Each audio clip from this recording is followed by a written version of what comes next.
Shalom Uvrahá. Nossa parashá nos conta sobre as 42 viagens que o nosso povo fez desde a saída do Egito até chegarmos à Terra Prometida. E a Torá entra em detalhes detalhados sobre cada viagem. Eles saíram daqui, chegaram lá, saíram de tal lugar, chegaram em tal lugar. E a questão é, se você tem um objetivo, você tem um foco, você precisava chegar ao trabalho e você vai, pega um ônibus, pega um metrô, chega no seu trabalho, depois na volta pega o metrô, pega o ônibus, chega em casa.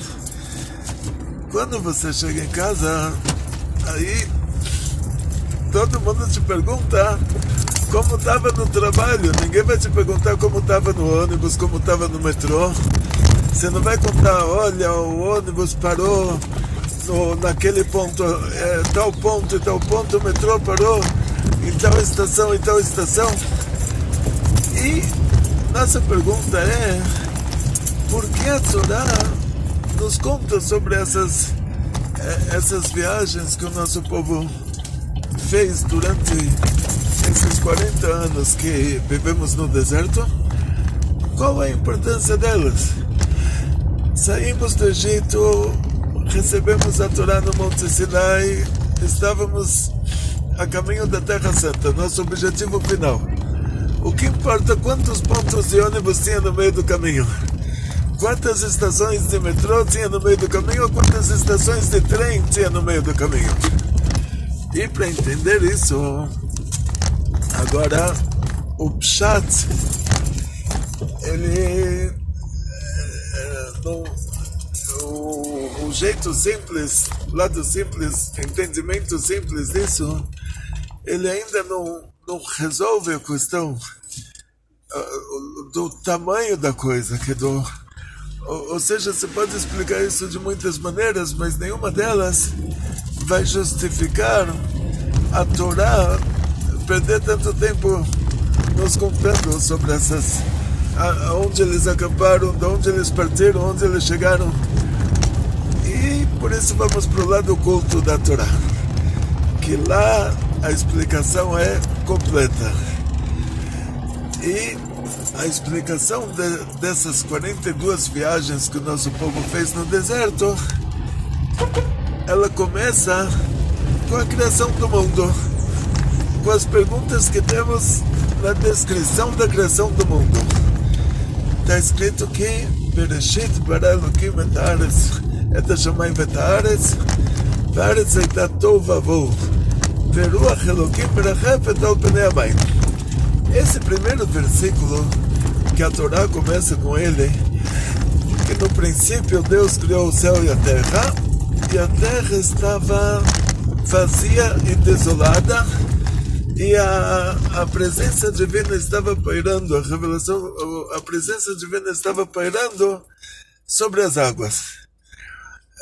Deus está em todo lugar, então a presença divina pairando sobre as águas, o que isso vem nos dizer? E outra, se Deus criou o céu e a terra, Deus criou do jeito que Ele criou. O que vem nos acrescentar que a terra estava vazia e desolada? Ou seja, no primeiro dia, quando Deus criou a luz, Deus falou em hebraico, Deus falou em Or, não falou Fiat Lux. Deus criou o mundo na língua santa, que é o hebraico clássico. No primeiro dia que Ele falou, seja luz, Yeor, seja luz. Por que não está escrito lá, olha, mas não tinha sol, não tinha lua, não tinha estrelas, olha que desolação. No segundo dia que Deus separou as águas da chuva das águas do mar, colocou limites, fez a gravidade, a atmosfera, a estratosfera, a camada de ozônio, todos os limites. Aí não está escrito, olha, mas não tinha árvores, não tinha plantas, não tinha... No terceiro dia, quando Deus criou as árvores, fez a terra seca, fez nascer na terra seca as árvores e as plantas e as ervas. Não está escrito, olha, mas não tinha aves, não tinha peixes, não tinha animais.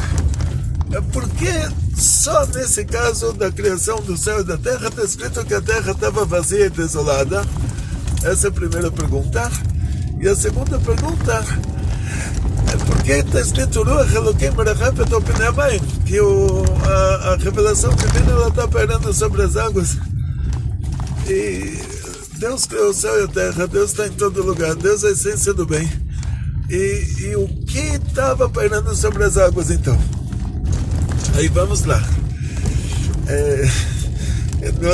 Nos aprofundar um pouco, vamos pro Arizal, pro Zohar, pros livros dos alunos do Baal Shem Tov, Yaakov Yosef de Polno. E o que a gente vai aprender lá é um conceito chamado Netzutzot. Ou seja, a tradução às vezes é traduzido como centelhas divinas, às vezes é traduzido como faíscas divinas. Essas Netzutzot, o que elas vêm a ser, por que elas são chamadas de Netzutzot? Porque quando a gente fala sobre Deus, o raciocínio, quando você quer dizer, você dá um exemplo, não é que Deus é luz, Deus está bem acima de qualquer conceito material. Mas quando você quer dar uma ideia, você quer falar sobre Deus, você fala a luz infinita de Hashem, a luz infinita de Deus. Você compara Deus à luz, você compara a revelação divina à luz, você compara a falta de revelação divina à escuridão. Isso é uma comparação que a Gemara faz, uma comparação que os livros de Kabbalah fazem. Ou seja, não é que Deus é luz, Deus é muito, muito, muito melhor, é muito, muito, muito acima. A gente não tem como imaginar Deus de tão bom que Ele é, mas a comparação é a luz infinita de Hashem. Por causa que quando a gente fala sobre Deus, a gente chama Ele de Or Ein Sof Baruch Hu, a luz infinita, bendito seja. Então, quando a gente fala sobre uma pequena revelação divina, a gente vai chamar ela então de uma centelha, uma faísca. Mas a intenção é uma pequena revelação divina. A grande revelação divina, vamos chamar ela de luz infinita de Hashem. Então a pequena revelação divina vai ser uma luzinha infinita de Hashem. Não vai ser uma luz infinita de Hashem, vai ser uma luzinha infinita de Hashem. Essa luzinha infinita, ela é nada mais, nada menos do que uma revelação divina enorme, mas ela, ou seja, bem acima do que nós somos capazes de como não sei falar isso no português, claro, ainda no trânsito de São Paulo a gente esquece até o português. Até o português a gente esquece. Aqui em São Paulo fizeram uma vez uma revolução que não deu certo. Eu não estava nessa época, meu pai me levou para ver a Revolução de 64. A Revolução Militar me levou para o centro da cidade para dar risada dos tanques brasileiros. Ele me falou, olha, se você estivesse na Europa na guerra, você ia dar risada aqui muito mais. Mas eu acredito, eu era uma criança pequena, vi os tanques, estava muito... Me impressionei muito, mas ele me levou lá para dar risada dos tanques brasileiros. Né? Isso é a Revolução de 64, eu me lembro. A Revolução de 32, eu não sou tão velho assim, tenho barba branca, tudo, mas tão velho assim eu não sou. Mas amanhã é o aniversário da Revolução de 32, e acho que é uma revolução que não deu certo, né? E agora é feriadão, tá todo mundo viajando, então maiores congestionamentos aqui em São Paulo. Eu não sei se o meu equipamento aqui dá para para mostrar para vocês, mas vou tirar só um segundinho, fazer aqui minhas combinações. Um minuto só. Então, segundo. É para vocês terem uma ideia do que a gente passa na nossa querida cidade. E, ou seja, o maior desejo de todo mundo aqui é sair da cidade. Esse que é o nosso... A cidade é tão gostosa que na hora que dá para sair dela, já ia milhares de pessoas saindo ao mesmo tempo. Então, como meu pai me falou, o Brasil foi um lugar bom para fugir. São Paulo é um lugar bom para trabalhar. Mas, assim, o que a gente chama de qualidade de vida... Vamos então estudar a Torá que a gente ganha mais. Mas, porque eu falei com vocês sobre o trânsito de São Paulo, tem um motivo para isso. A Torá conta sobre as nossas viagens, tem um motivo para isso. Não é à toa. E agora a gente vai se aprofundar no motivo, voltando para a criação do mundo. Dizem os livros de Kabbalah que o Zohar diz isso, que a terra estava vazia e desolada, quer dizer que Deus criou o mundo, Deus criou tudo do nada. Mas esse nada era um nada que existia antes. Esse vazio desolado, ele foi um nada a partir do qual que ele foi a matéria-prima pela qual Deus criou o mundo. Ou seja, diz o Zohar que no desencadeamento dos mundos, nós chegamos do primeiro tzimtzum, da primeira ocultação, da primeira grande ocultação, chamada de contração. Desde aquele primeiro tzimtzum até o nosso mundo, nós passamos por etapas. E essas etapas, cada uma ela tem a característica dela. Tem o Olam Akudim, que todas as sefirot, elas estavam num receptáculo só.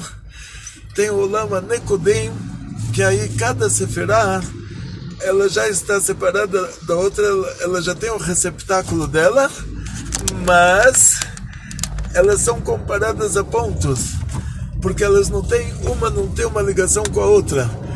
Se tivesse uma ligação, elas seriam um traço, não seria um ponto. Elas são chamadas, ele é chamado Olam Nekudim, o mundo dos pontos, porque lá as sefirot, elas têm os receptáculos, mas elas não têm nenhum vínculo uma com a outra, nenhuma sincronização uma com a outra, e isso causou a quebra dos receptáculos. É um fenômeno cabalístico que a partir da Chesed do Olam Nekudim, a Chesed, Gvurah, Tiferet, Netzach, Hod, Yesod, Malchut, os receptáculos se quebraram e o Olam Nekudim, ele mudou de nome. Ele, a partir desse momento, ele ficou chamado de Olam Atou, o mundo vazio e desolado. E esse é o nada que Deus criou o mundo a partir dele. E aquelas grandes luzes, aqueles grandes níveis altíssimos de revelação divina, que são muito mais altos do que a nossa própria alma, para a gente existir, nossa alma é uma parte de Deus. Mas para a gente se tornar parte de Deus, é a partir de Chokhmah de Atzilut. Antes disso a gente é Deus. É como o brilho do sol dentro do sol. Nós não temos uma identidade própria. Em Chokhmah de Atzilut a gente já consegue ser uma parte de Deus. Mas como a gente pode ter um acesso a essa revelação que está acima de Chokhmah de Atzilut, que é a revelação do Olam Atou, do mundo desolado? o acesso só pode acontecer por esse meio, que o mundo desolado, o mundo, o Olam HaNikudim, o mundo dos pontos, ele tem lá a quebra dos receptáculos. Essas grandes luzes, elas caem lá embaixo, elas descem de nível, elas continuam sendo grandes luzes, mas elas chegam ao nosso nível. Imagina, uma revelação que está muito acima da capacidade da nossa alma de se sincronizar com ela. Ela desce ao nosso nível, e sobre isso está escrito que o Ruach Elokim merachefet al penei hamayim, que a presença divina ela estava pairando sobre as águas. Ou seja, essas luzes do Olam HaTohu, que elas são chamadas de Rapach Nitzotzim, Reish Pei Het. A palavra Rapach, em hebraico, as letras e os números, eles são iguais, quer dizer, as páginas dos livros no hebraico clássico não tem esses números indo-arábicos que a gente tem aqui no Brasil. As letras, elas têm um valor numérico. Então, Rapach, a letra Reish, o valor dela é 200, o Pei, o valor dela é 80, e o Het, o valor dela é 8. Então, 288 categorias diferentes dessa luz divina, que vamos chamar elas então de centelhas divinas, ou faíscas divinas, ou o certo é falar luzinhas divinas, né? Porque se a gente compara a Deus, a luz infinita, então aqui são luzinhas. Então essas nitzotzot, vamos chamar de nitzotzot, aí ninguém se atrapalha. Porque você fala luzinha, você imagina uma luzinha e não é uma luzinha. Você fala centelha, você imagina uma centelha e não é uma centelha. Você fala faísca, você imagina uma faísca e não é uma faísca. Então não vamos imaginar nada, você já tem ideia do que se trata. Vamos chamar elas de nitzotzot, que esse é o nome que a Kabbalah dá, que o Zohar dá para essas pequenas revelações divinas que estão acima do nível da nossa alma, que caíram no nosso mundo, e Deus criou o nosso mundo a partir do mundo do Tohu. E por isso o Zohar traz uma palavra em grego, que não tem uma palavra dessas em hebraico, que é assim: você vai dizer uma coisa que existe, o Zohar chama essa matéria de Yuli. A matéria Yuli quer dizer, ela existe, mas ela não tem cor, não tem tamanho, não tem peso, não tem aparência, não tem medida.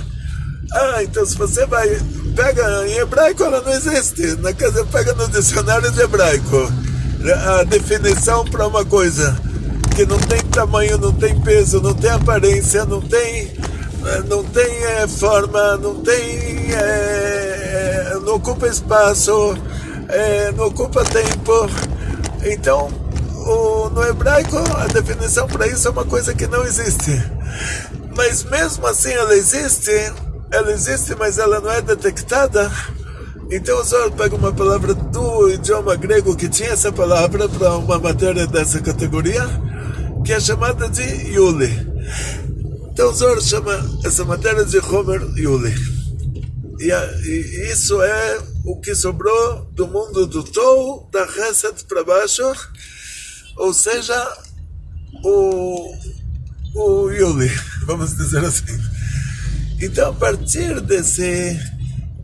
disso, nosso mundo foi criado. Quer dizer, a Terra estava vazia, desolada. Esse vazio, desolado, é uma coisa que existe de verdade, mas que não tem tamanho, não tem peso, não tem forma, não tem cor, não tem medida, não tem comprimento, não tem largura, não ocupa espaço, não está no tempo, não está... Ou seja, assim, você diria que isso não existe, mas existe. E isso é o que é chamado de Zohar, que a Terra, antes de ser criada, ela estava vazia e desolada. Quer dizer, que Deus criou o nosso mundo a partir da quebra dos receptáculos, e isso deu origem a 288 nitzotzot, e essas nitzotzot, elas caíram no mundo, E nós, por meio disso que as nossas almas, elas fazem essas necessidades se elevarem, aí nós conseguimos com isso, que nós vamos ter acesso a uma revelação divina que ela está acima do nível da nossa alma, que antes de surgirmos, não poderíamos usufruir desse nível tão alto de revelação divina, mas por meio desse fenômeno cabalístico da quebra dos receptáculos, aí nós conseguimos sim elevar essas netzutzot, e por meio disso nós conseguimos usufruir delas, quer dizer, elas passam a ser parte da nossa alma. Nós vamos usufruir desse nível de revelação no mundo que vem. E a gente fala assim tão abertamente, né? Tem esse mundo e tem o mundo que vem. O mundo que vem, ele tem etapas. Primeira etapa é o hotel 5 estrelas no Baixo Paraíso, que uma hora lá é como 70 anos dos maiores prazeres aqui. Alto Paraíso, que uma hora lá é como 70 anos no Baixo Paraíso. E mais futuramente o mundo da ressurreição, que esse mundo aqui vai se tornar mais alto paraíso do que o alto paraíso. E o Rambam, quando ele fala o mundo que vem, ele já está chegando diretamente no mundo da ressurreição. Então não vai mais ter o trânsito de São Paulo lá. Isso com certeza, vamos a partir daqui, quer dizer, vai ser tão bom, mas tão bom, mas tão bom, que os tzadikim, as pessoas mais elevadas do mundo, que eles estão no alto paraíso, eles vão querer ressuscitar, porque esse mundo aqui embaixo vai ser mais alto paraíso do que o alto paraíso. Então, o Rambam, ele já fala, esse é o mundo que vem. Então, no mundo que vem, a gente vai usufruir dessas netzutzot que nós elevamos. E para a gente poder elevar essas netzutzot, nós temos que cumprir um mandamento divino. Nós temos que usar as coisas materiais, aonde elas caíram, usar isso para cumprir os mandamentos divinos. E usando isso para cumprir os mandamentos divinos, aí nós elevamos esses netzutzot. Em outras palavras, o Hashem fez milagres muito grandes em relação a isso. Nós vemos nosso patriarca, cada um de nós, ele tem os netzutzot relativos, sincronizados com a alma dele. Quer dizer, cada um de nós tem essa sincronização com esses netzutzot que ele tem que elevar. Então, nosso primeiro patriarca, Abraão, Hashem falou para ele sair da terra dele, sair da terra dos pais dele. Ele foi de Ur Kasdim para Haran, depois de Haran para a terra que Hashem mostrou para ele, que a terra santa, a futura terra santa, que naquela época ainda não era santa, era a terra de Canaan. Está escrito, quando Adão e Havá, eles comeram a fruta proibida, eles sincronizaram aqui o mundo com a Klipat Noga, misturaram o bem e o mal. Então a terra santa, ela tinha que ser, antes de ser a terra santa, ela tinha que ser a terra mais corrupta do mundo. O lado mal dela veio primeiro, o lado bom veio depois. Então o lado mal dela é que ela virou a terra de Canaan, a Cananeia. E depois veio o lado bom, que aí ela se tornou a terra santa. Então Abraão, nosso patriarca, ele tinha que elevar os netzutzot dele. Então a gente fez ele viajar por toda a terra de Canaã. Depois ele teve que descer para o Egito, ele viajou para o sul. Depois do Egito ele viajou de novo para o norte. Quantas vezes ele viajou? E isso, diz o Zohar, diz o Arizal, era para elevar essas netzutzot relacionadas à alma dele. Ou seja, em cada lugar que a gente está, quando nós nos comportamos como a gente precisa se comportar, ou seja, você estuda a Torá, cumpre os mandamentos divinos, aí você eleva os seus netzutzot que estão naquele lugar. Você não sabe como você faz isso. Imagina, a pessoa está no meio de uma viagem, ele está cansado, ele vai comer alguma coisa e ele vê que isso pela Torá é proibido comer. Aí ele vai andar mais um pouquinho para comprar uma coisa que pela Torá é permitido comer. E toda aquela situação que ele está, tinha lá o Nitzotz. E ele consegue levar esse Nitzotz, sendo que esses Rapach Nitzotzim, esses 288 Nitzotzim, a maioria deles já foi elevada pelo povo de Israel que saiu do Egito. Só sobraram 84. 84. Agora me pegou, estou no trânsito que não tenho como verificar, mas eu acho que 84 vai sair na nossa paraxá escrita. Não percam, se você ainda não está cadastrado na nossa paraxá escrita, entre em contato para se cadastrar e lá vai ser certinho, 84 e 88, não percam. Só que esses 84 provavelmente Nitzotzim, eles se subdividem em milhares ou em milhões, quer dizer, eles se ramificam. Por isso cada um de nós, você fala, nós somos milhões de judeus no mundo, e esses milhões de judeus inclui diretamente todo aquele que é um descendente de uma mulher de um bandeirante que era uma judia coitada que converteram ela à força ao cristianismo, e a filha da filha da filha da filha da filha pode ser a mãe de qualquer um nesses países onde aconteceu essa mistura. Não estou falando de Coreia do Norte, não estou falando de lugares que provavelmente não são, mas até um lugar que provavelmente não é, pode ser que uma das 10 tribos perdidas chegou lá.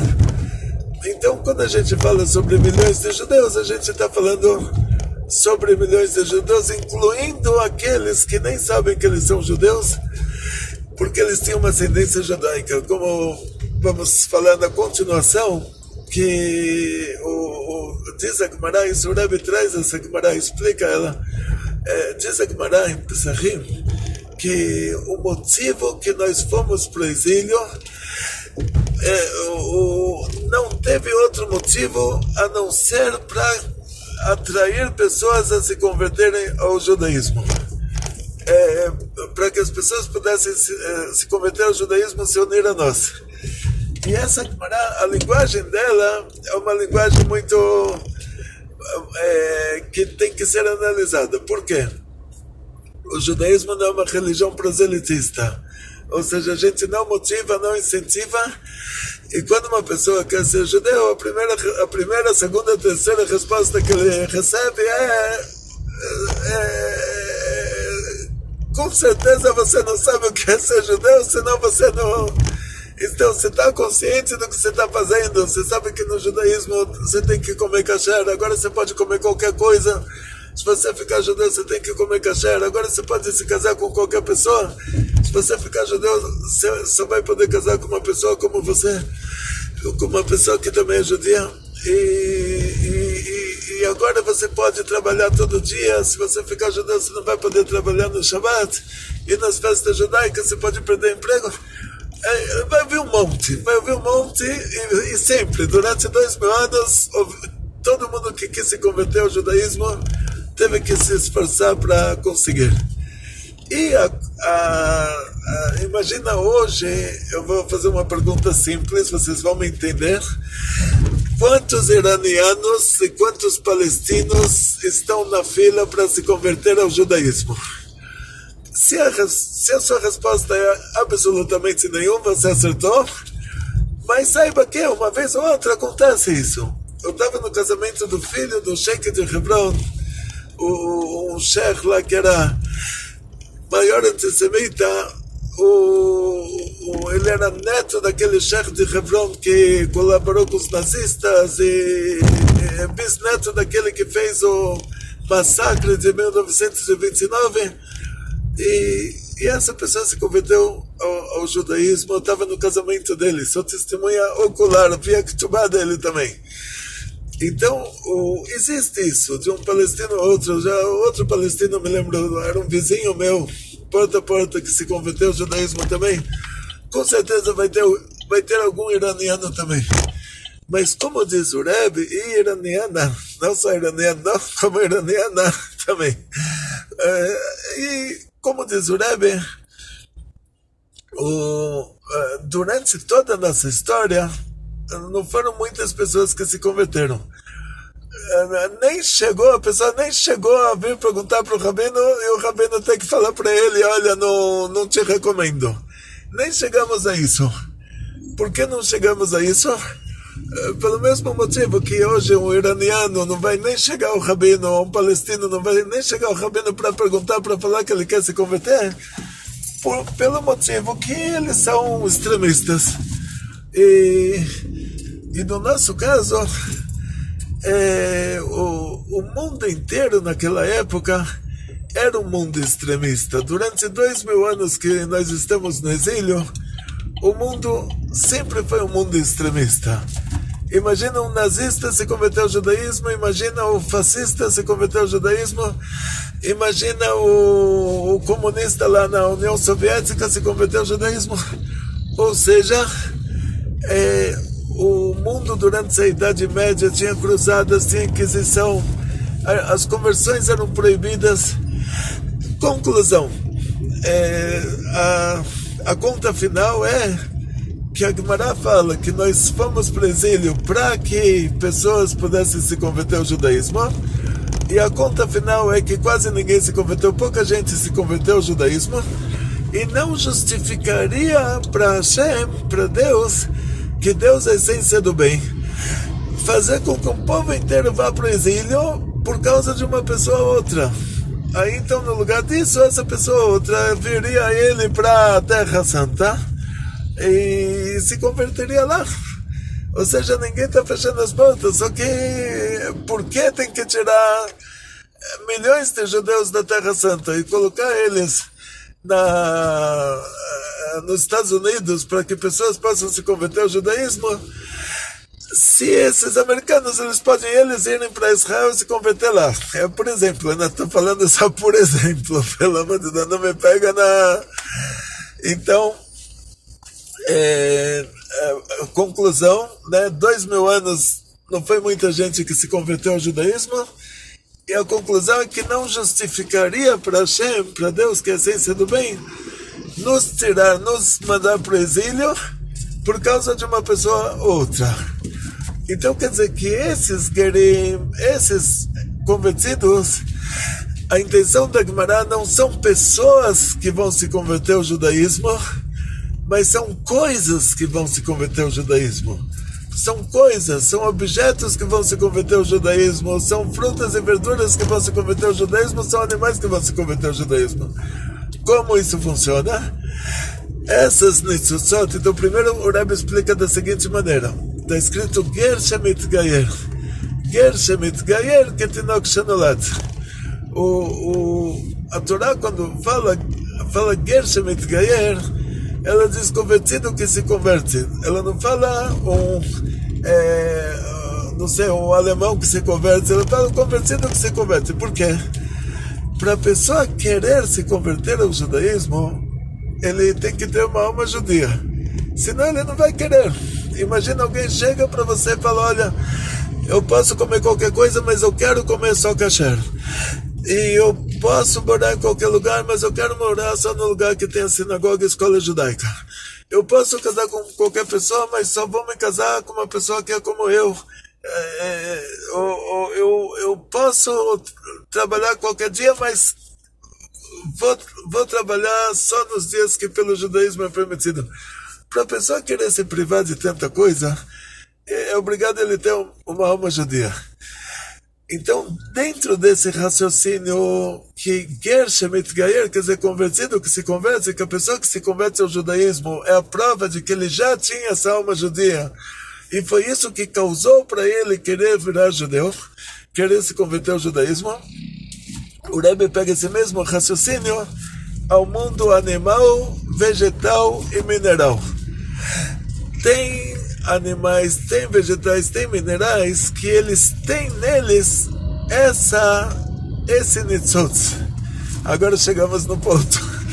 Essa centelha divina, essa faísca divina, essa luzinha divina que eles têm essa alma, agora essa pequena alma, vamos dizer, agora eu acho que essa tradução é mais próxima. Eles têm o Nitzotz, a palavra Nitzotz é usada para alma também. Então esse animal, esse vegetal, esse mineral, ele tem esse lado espiritual que é uma ramificação daquelas 84 Nitzotzot. Ele tem isso. Então, por causa que ele tem isso, só o trânsito daqui eu podia escrever um livro sobre o trânsito de São Paulo, mas é assim, imagina, meu professor de autoescola, ele me falou que aluno pior do que eu, ele nunca teve, isso foi em Israel em 1984. Imagina que aqui em São Paulo é considerado que eu dirijo bem. Imagina, de qualquer maneira, voltando para o nosso assunto, muitas coisas aqui, elas têm a alma desse animal, a alma desse vegetal, a alma desse mineral, que tudo tem um lado espiritual, tudo tem um lado corpo e tudo tem um lado alma, e o lado alma daquele objeto é uma ramificação daquelas 84 Nitzotzot que ainda estão no mundo. E esse Nitzotz esperou até você nascer porque ele tinha a ver com a sua alma. E agora que você está aqui no trânsito, estudando o Torá, e esse Nitzotz, ele tá à sua volta, ele faz parte do banco do carro do lado que está prestando atenção na aula que a gente está gravando aqui, ou ele faz parte do asfalto que está embaixo do carro, ou ele faz parte do... Agora semáforo, alguém colocou na observação, em São Paulo você fala farol, né? Mas é semáforo, ele faz parte do semáforo, ele faz parte do poste de luz ou da cerca da rua. Você está estudando a Torá nesse lugar, aonde se encontra o Nitzotz, você eleva esse Nitzotz. E por isso o nosso povo teve que fazer 42 viagens. E eles elevaram todos aqueles Nitzotzot por meio dessas 42 viagens. Objetivo dessas 42 viagens era elevar os Nitzotzot. A maior parte desses Nitzotzot foi elevado pelo povo de Israel que saiu do Egito. E você imagina então, primeiro Hashem fez um milagre na época do Yosef, que no mundo inteiro que eu falo naquela época não era Brasil, Estados Unidos, a Europa era a floresta amazônica, o mundo inteiro, o mundo habitado por seres humanos, era da margem do rio Nilo até o vale do rio Indo. Então do vale do Nilo até o vale do Indo, que é o que a gente chama hoje de Oriente Médio. É Oriente Médio e um pedacinho do norte da África, o extremo pedacinho da nordeste da África. E essa região do Oriente Médio era a única região habitada que existia na época que o nosso povo desceu para o Egito. Então, Hashem fez um milagre. No mundo inteiro, o mundo inteiro era do Vale do Nilo até o Vale do Rio Indo, no mundo inteiro não tinha comida. Só onde tinha? No Egito. E por que tinha no Egito? Porque o faraó sonhou com 7 vacas gordas e 7 vacas magras. Tirou Yosef da cadeia para revelar o sonho para ele, para falar para ele, porque o faraó tinha sonhado com o sonho e com a interpretação, e ele tinha esquecido a interpretação na hora que ele acordou. O Yosef falou para ele aquela interpretação que ele se lembrou que ele tinha sonhado com a interpretação. Yosef falou para ele: você tem que pegar uma pessoa agora para arrecadar 20% do trigo que vai nascer no Egito nos 7 anos bons, para vender nos 7 anos ruins. E o faraó deu o anel dele para Yosef e falou: você agora é meu vice-rei, você vai fazer isso. E o Yosef arrecadou 20% de todo o trigo que nasceu no Egito Chegaram nos 7 anos ruins, o Oriente Médio inteiro estava passando fome, menos o Egito. Só o Egito tinha, e o Egito não é o Egito de hoje, todo aquele tamanho, é o Vale do Rio Nilo.